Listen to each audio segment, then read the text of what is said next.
Hello po, magandang tanghali para sa inyong lahat and welcome sa ating Midday Boost program.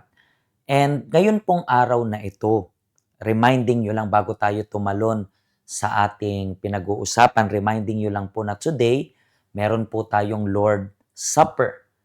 Yung iba po sa inyo naka-attend na kaninang 9 a.m., yung iba naman naka-attend na nung 11, and meron pa po kayong time para mamaya alas 3 ng hapon or 9 ng gabi.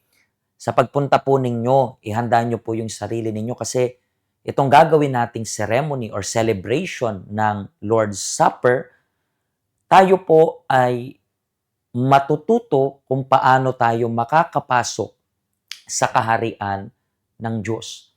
And speaking about kaharian ng Diyos, as you know, alam nyo pa rin po na everyday we are anointing yung sarili natin para sa day of Pentecost. I believe meron na po kayo nitong oil na ito and you have anointed yourself kanina pong umaga, pagkagising ninyo, or bago kayo umalis ng bahay. Huwag niyo pong kalimutan kasi everyday meron tayong hinihiling sa Diyos na matanggap yung Espiritu Santo at magkaroon tayo ng pagbabago sa ugali, sa buhay natin.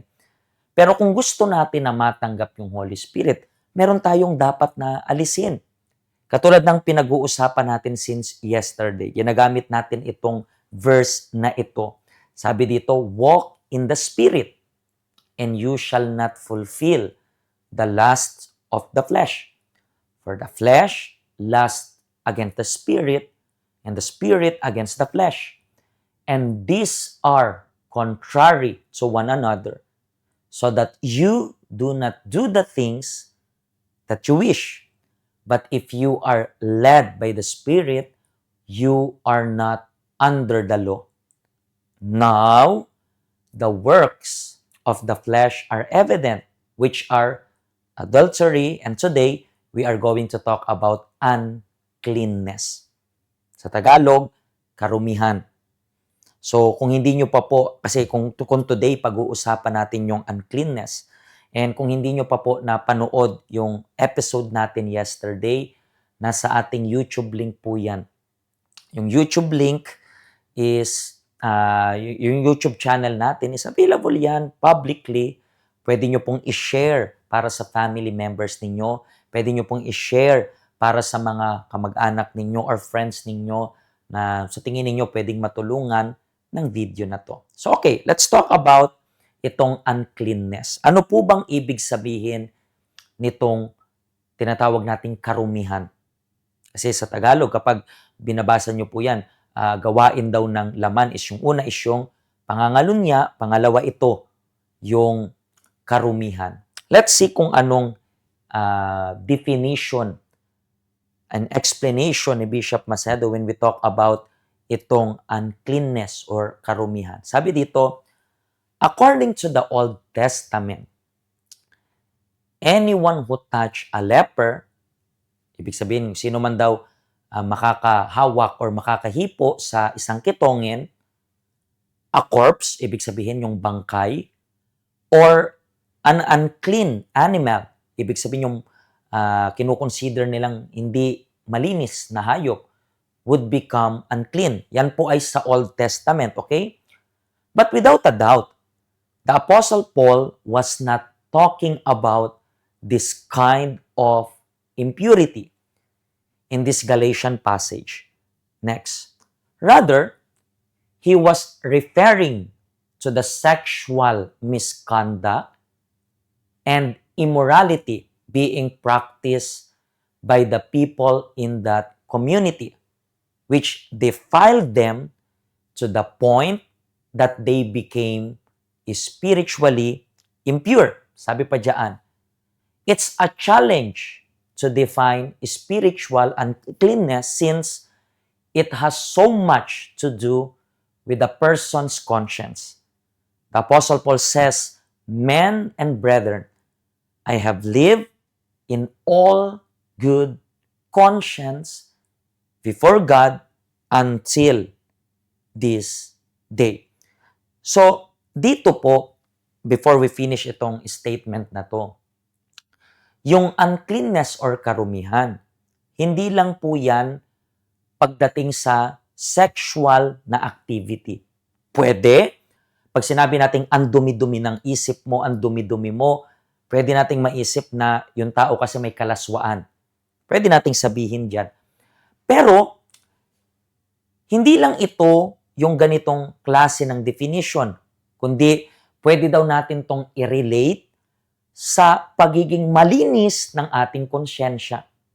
At ang hirap pong ituro ng sabi natin tama at mali sa isang tao kasi lahat naman po tayo meron tayong konsensya. Kung inuusig ka ng konsensya mo, kung taliwas yung konsensya mo sa'yo kasi mali nga, kung hindi sumasang-ayon yung konsensya mo kasi nga mali, so kailangan mong iayos yan. And to finalize yung statement, sabi dito, whenever our conscience accuse us of something we've done, whether or not it is related to sex, it's because we have already entered into a state of impurity.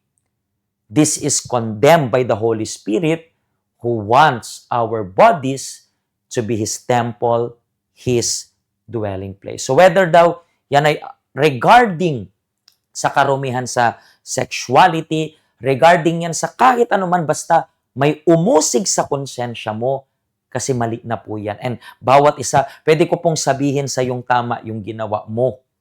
Pero kung inuusig ka ng konsensya mo kasi may mali dyan. Kasi yung Diyos, alam niya yung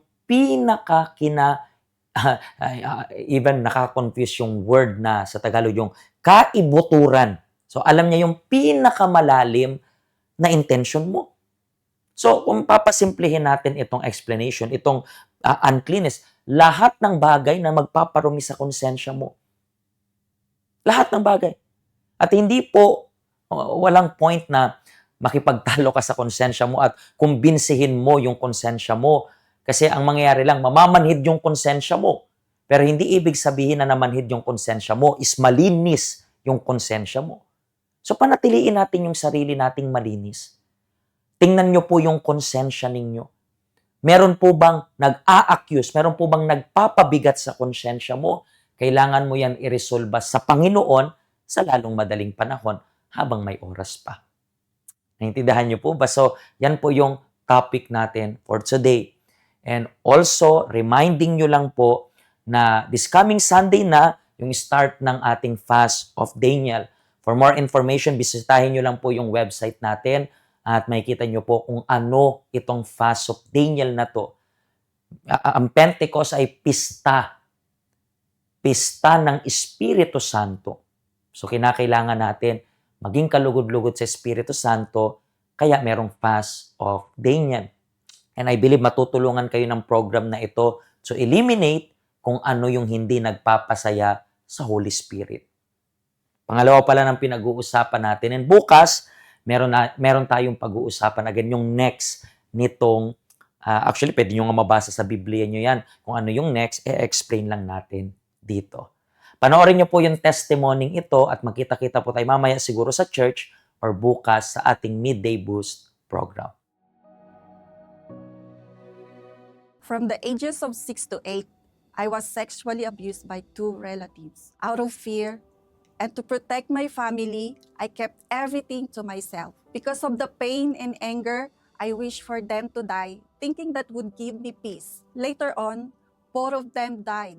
One from health problems and the other in an accident. But even after their deaths, I still had no peace. The pain remained inside of me. As an adult, I became a single mother at the age of 28.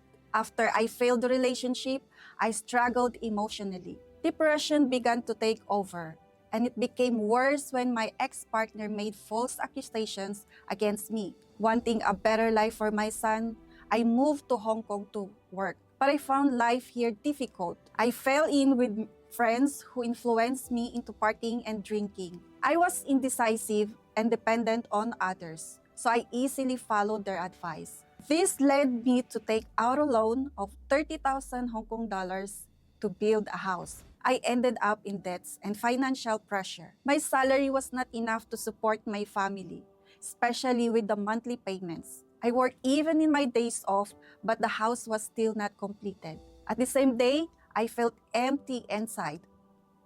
Trying to fill that emptiness, I entered another relationship, but it also failed and my depression grew deeper. Deep inside, I knew my life was not right. I recognized that my situation was the result of not following God's voice.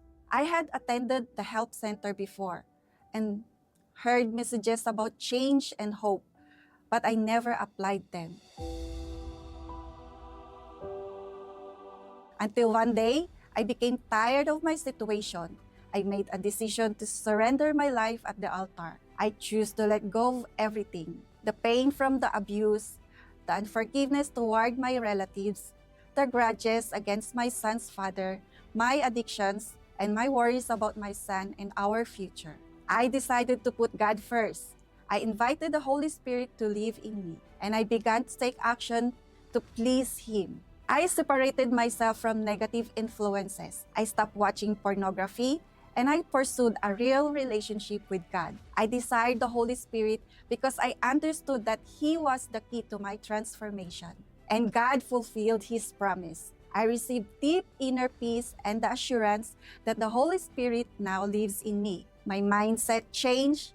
My dreams changed. Now, I desire to see my whole family transformed and serving God. Today, my life is completely different. My mother and my son have also come to faith.